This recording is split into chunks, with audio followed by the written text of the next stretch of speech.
Mind में कोई भी क्वेश्चन है किसी भी तरह का तो वो आप इनसे पूछिए। मैं ये जानना चाहता हूँ कि क्या हम यूनिवर्स को जान सकते हैं कि वो कितना बड़ा है, या हम अभी तक जान पाए हैं?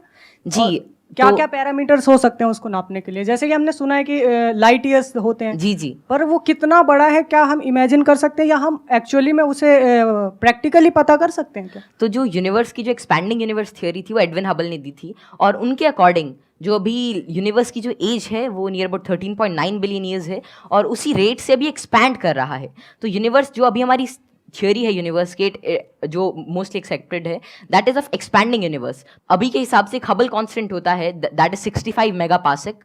तो जो डिस्टेंस ऑफ यूनिवर्स है that is h times d, तो वही 13.9 बिलियन टाइम्स लाइट ईयर। तो इतना भी हमारा एक एस्टिमेशन है कि इतना यूनिवर्स हो सकता है। जैसे आपने इतनी सारी नॉलेज गेन कर रखी है, क्या आप भूलते नहीं है चीज़ों को, या भूलते हैं? कब रिवाइज करते हैं? हम पढ़ते हैं तो हमें रिवाइज करना पड़ता है, अगले हफ्ते भूल जाते हैं, आपके साथ भूल जाते हैं। एक्चुअली ऐसे ही होता है ना? Yes sir. अगर आप किसी चीज़ को अच्छी तरीके से देख लेते हैं, उसे समझ जाते हैं, तो उसकी एक आउटलाइन आपके दिमाग में रहती है, और फिर आपको उसे ज़्यादा रिवाइज करने की ज़रूरत नहीं रहती। तो वही है कि किसी भी चीज़ का कॉन्सेप्ट रहता है, तो अगर आपको वो समझ में आ गया तो information is just like, I think that information is not the main part.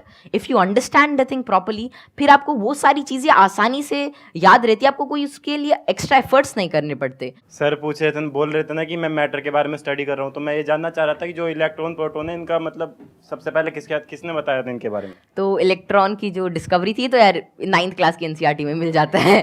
तो जो इलेक्ट्रॉन की डिस्कवरी थी वो जे थॉमसन ने करी थी, और प्रोटॉन जो मिला था वो रदरफोर्ड के एक्सपेरिमेंट से हमने डिड्यूस किया था। और चैडविक ने, मतलब जेम्स चैडविक ने, जो बेरिलियम की मतलब जो रेडियो एक्टिव सोर्स से डीके को स्टडी किया था, उससे न्यूट्रॉन के बारे में पता चला था। ये तो बहुत बेसिक क्वेश्चन है भैया, कुछ अच्छा पूछो। थोड़े अच्छे क्वेश्चन पूछो। क्या पूछ रहे हो आप लोग यार? टोटलिया, मुझे आपसे एक क्वेश्चन है कि आप जितने सेलिब्रिटी से मिलते हो, तो आप इतने जो मिलने से पहले जो बात करने का जो एक होता है नर्वसनेस, इसको कैसे दूर करें? आप जैसे संदीप सर से बात कर रहे हो और बड़े बड़े आप सेलिब्रिटी से मिले हो, तो आप किस तरह से इतना एक्सपीरियंसली आप बात कर लेते हो किसी से? देखिए, जैसे आज मैं यही सोच के आया था कि मैं संदीप सर से मिलूंगा और उनसे बहुत कुछ सीखने को मिलेगा। तो ऐसा तो है नहीं कि संदीप सर आएंगे और मेरे से पूछेंगे चल ये बता, और फटाफट अगर कुछ गलत बताया जाए तो एक थप्पड़ मारेंगे। ऐसा तो होगा नहीं ना। मतलब प्यार से बात करेंगे और अपना आशीर्वाद देंगे, कुछ अच्छा नई चीज़ शेयर करेंगे। तो वही है कि आप मतलब एक फ्री एंड पे रहें, और जहाँ पर भी आप मतलब अपने से आप सच जो है वो एक्सपेक्ट करें कि अगर मैं कहीं से सच बोल रहा हूँ तो थिंग्स वुड गेट ईजी, और make it easy in your brain. और हर जगह से अगर आप कुछ अच्छा सीख करने की कोशिश करते हो, ट्रुथफुल रहते हैं, तो आप में nervousness is just a state of mind, और ये बस चला जाता है, जस्ट मिराज। तो बस संदीप सर हैं आज इनसे बहुत कुछ सीखने को मिलेगा, आप सभी से आज बहुत कुछ सीखने को मिलेगा। तो आप ऐसा कुछ एक अपना परसेप्शन रखिए और फिर सारी चीज़ें आपके लिए आसान हो जाएंगी। मेरा ये क्वेश्चन है कि जैसे चंद्र ग्रहण लगता है, सूर्य ग्रहण लगता है, तो उसका कैसे पता लगता है कि वो कब लगेगा और किस टाइम में लगेगा, या कितना, उसका कैसे पता लगता है? ये तो पता है कि वो क्यों लगता है, बट इसका कैसे पता लगता है कि अब लगेगा, या कैसे, उसका क्या होता है? तो खैर ये जो टेक्नोलॉजी थी एस्टिमेट करने की कि कब सोलर एक्लिप्स, लूनर एक्लिप्स या कोई भी सेलेस्टियल मूवमेंट होगी, ये तो आज से मतलब कई हज़ार साल पहले ही डेड्यूस हो चुकी थी। और इसका रीज़न यही है कि ऑब्जर्वेशन से हम एवरेज टाइम निकाल सकते हैं। एक पैरेलैक्स एंगल आपने पढ़ा होगा कि उससे हम मतलब ये एवरेज स्पीड और एवरेज डिस्टेंस निकाल सकते हैं किसी भी चीज़ का, और उससे ही हम डिड्यूस कर सकते हैं कि कितना रेडियस है कि एक साल में इतना डिस्टेंस ट्रैवल करती है। फिर एपोजी पेरेजी, फिर केपलर्स लॉ लगा के सेमी मेजर एक्सिस वगैरह निकाल के, तो उससे हम उसका डिस्टेंस यूज़ कर सकते हैं, और फिर टाइम पीरियड से हम we can actually deduce it. और एक नई चीज़ लूनर एक्लिप्स वगैरह के बारे में ये है कि जैसे जैसे आजकल क्या है, जो due to tidal forces moon हमसे हर साल 3 सेंटीमीटर दूर जा रहा है। तो बहुत हज़ारों सालों बाद ऐसा होगा कि सन तो उतना ही रहेगा, लेकिन चांद जो वो छोटा हो जाएगा, तो उसके बाद मतलब एक्लिप्स जो होगी वो जिसे आजकल टोटल होती है उतनी नहीं होगी। तो ये estimation it is done by using observation.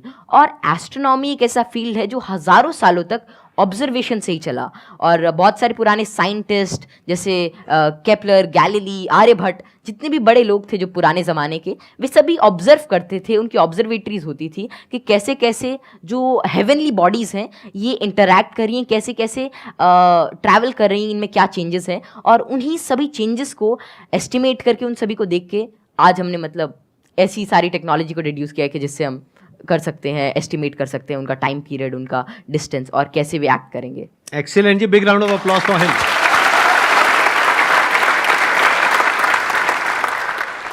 मैं ये पूछना चाहूँगा, जैसे यहाँ पर बैकग्राउंड हमारा होता है तो लोग कहते हैं कि इंटेलिजेंस जेनेटिक होता है, काफ़ी मतलब कि उसको बढ़ाने में बहुत ज़्यादा नहीं हम लोग कर सकते हैं। तो आपका इस पर क्या व्यू है कि इंटेलिजेंस, जैसे आईक्यू टेस्ट भी आप बार बार दोगे तो आपका आईक्यू का स्कोर बढ़ने लगेगा उसमें, तो आपका इसमें क्या कमेंट रहेगा कि इंटेलिजेंस के लिए आप क्या व्यू रखते हैं? ये ना बहुत इंटरेस्टिंग क्वेश्चन है जी सर। और मैं ये क्वेश्चन के आंसर से पहले एक बार, अगर आपके पेरेंट्स आए हुए हैं, आपके फादर हाँ, आए हुए हैं पापा यहाँ जी पर, आए हुए हैं। मैं एक बार उनसे भी कुछ बात करना चाहूंगा। एक बार उनको माइक दीजिए। मैं आपसे ये जानना चाहूंगा कि आपके जो बेटे हैं, ये तो सबको पता है कि किस तरीके से चीज़ों को याद रखते हैं, किस तरह से एक्सप्रेस करते हैं, क्या आप भी इसी तरीके से चीज़ों को याद रख पाते हैं? पहले तो बहुत बहुत धन्यवाद जो आपने माइक दिया, और जो आपके आज दीदार हुए। हम बहुत दिनों से कुछ एक गिने चुने शख्सियत ऐसे जिनसे नहीं मिल पाए, उनमें एक संदीप माहेश्वरी थे, और जैसे ही कौटिल्य को पता लगा कि उनसे मिलने का मौका मिलेगा, ये बहुत ज़्यादा एक्साइटेड था आपसे मिलने के लिए। Thank you. मेरे पिताजी भी काफ़ी इंटेलिजेंट व्यक्ति थे, कौटिल्य भी इंटेलिजेंट है, और हम बीच की पीढ़ी हैं। थोड़ा सा मैं कुछ कम हूँ, ये दोनों दादा पोता थोड़े ज़्यादा बहुत ऐसे बच्चे हैं जो मेरे से बहुत ज़्यादा इंटेलिजेंट है, मेरे को लगता है, जिनकी बात करने के ढंग से, जो इतने ज़्यादा, आपने छोटे बच्चे को देखा होगा, बहुत अच्छे अच्छे सवाल पूछते हैं, मतलब वे कुछ भी पूछ लेते हैं, और मतलब आपको लगता है कि अरे नहीं, ये तो इससे मतलब एज से बहुत ऊपर की चीज़ है, मतलब या तो आप किसी और मूड में होते हो, और हम उसे इग्नोर कर देते हैं। तो जैसे जैसे हम सवाल पूछते हैं, उतना ज़्यादा हमारे अंदर एक मतलब चीज़ों को जानने के लिए एक चाह रहती है, और अगर हम वो उस क्यूरियोसिटी को कर्ब नहीं करते हैं तो उतनी ही ज़्यादा मतलब वो बाद में सवाल पूछता है, उसके एक इंक्विजिटिव ब्रेन रहता है, और curiosity something that drives this intelligence, and I don't think that there is such a great involvement of IQ and genetics. लेकिन हाँ, अगर आपका मन है कि कोई चीज़ जानने का, कोई चीज़ करने का, then it's all about will power, और कितना आप उसमें टाइम डिवोट करते हैं, कितना आप क्यूरियोसिटी और इंटरेस्ट से काम करते हैं। Because even Richard P Feynman said, it really doesn't matter कि how much you know, but it matters कि आप कैसे चीज़ों के बारे में सोच रहे हैं, और कितना इन्फॉर्मेशन आपके पास है, कितना नॉलेज आपके पास है। It really doesn't matter until and unless you try to use that knowledge, और आप उस नॉलेज से कोई नई चीज़ को समझने का प्रयास करते हैं, और कोई नई चीज़ तभी आ सकती है जब आपके पास कोई नया सवाल होगा। आपने बड़ी अच्छी बात बोली कि क्यूरोसिटी हम सबके अंदर होती है, जी सर। लेकिन होता क्या है कि घर में जाकर के हम उल्टे पुल्टे क्वेश्चंस पूछते हैं, जबकि क्वेश्चंस उल्टे पुल्टे नहीं होते हैं, सामने वाले को समझ नहीं आता है तो उसके लिए उल्टे हो जाते हैं, तो वो उसको चुप करा देते हैं। हाँ, बच्चे को चुप करा देते हैं और वहीं पे उसकी क्यूरोसिटी मर जाती है। उसके बाद में क्वेश्चनिंग खत्म हो जाती है, उसके बाद में वो रटना शुरू कर देता है। रटने में इंटरेस्ट तो आता नहीं है, तो ना तो अब रट पाते हैं ना समझ पाते हैं, बिल्कुल दोनों तरफ से चले गए। तो अब मैं ये आपसे जानना चाहूंगा कि क्या बचपन में जब आपने क्वेश्चनिंग करी, इस तरह के क्वेश्चंस पूछते थे, शुरू में तो आपने अपने पेरेंट्स से पूछा होगा या अपने आसपास में जो लोग थे उनसे पूछे होंगे जी। तो क्या आपको सपोर्ट मिला?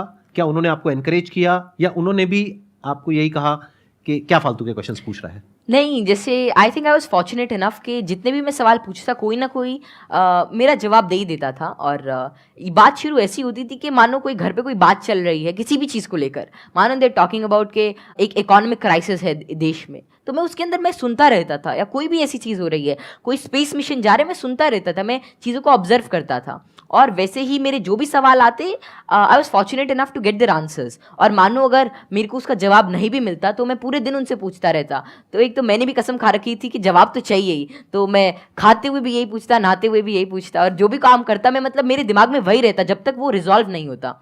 तो ज़्यादा मेरे को दिक्कत नहीं आई और मेरे को जल्दी ही जवाब मिल गया। और अगर कोई भी ऐसा रहता तो मतलब मैं भी ठीक था, और मेरे family and everything they supported me really well. तो यहाँ पे वो जो पेरेंट्स मुझे अभी देख रहे हैं उनके लिए एक बहुत बड़ा लेसन है कि अगर बच्चे कुछ क्वेश्चंस पूछते हैं तो उनके जवाब देने चाहिए, हमें पीछे नहीं हटना चाहिए, और अगर जवाब नहीं है तो हमें बोलना चाहिए हाँ विद ऑल दी हम्बलनेस कि भाई हमारे पास में जवाब नहीं है, आप खुद फिगर आउट करो जाकर। मतलब सर जब मैं छोटा था तो it was lean about like 2013 और समथिंग, और तब मतलब यही इंटरनेट बहुत कम था, और तो यही था कि कोई सवाल मेरे मन में आता, शायद वो नहीं पता रहता, तो मेरे पापा जी एक डोंगल आता था, मतलब वोडाफोन का, बहुत महंगा उसका रिचार्ज था, मतलब ऐसे मतलब अभी चला तो एक वीडियो देखने के बाद ही खत्म हो जाता था तो फिर वो लाते और मतलब मेरा जो भी सवाल रहता मेरे को उसका आंसर मिलता। तो ऐसे ही एटलस आती थी और कई सारी बुक्स थी, उन्होंने मेरी बहुत हेल्प करी। और अगर कभी मानो पर्सनल मतलब कोई और out of the box idea आता है, कोई क्वेश्चन आता, तो उसका जवाब मुझे किसी भी सोर्स से मिल जाता। थैंक यू जी, thank you Kautilya. Okay, pleasure meeting you. चलो मिलो।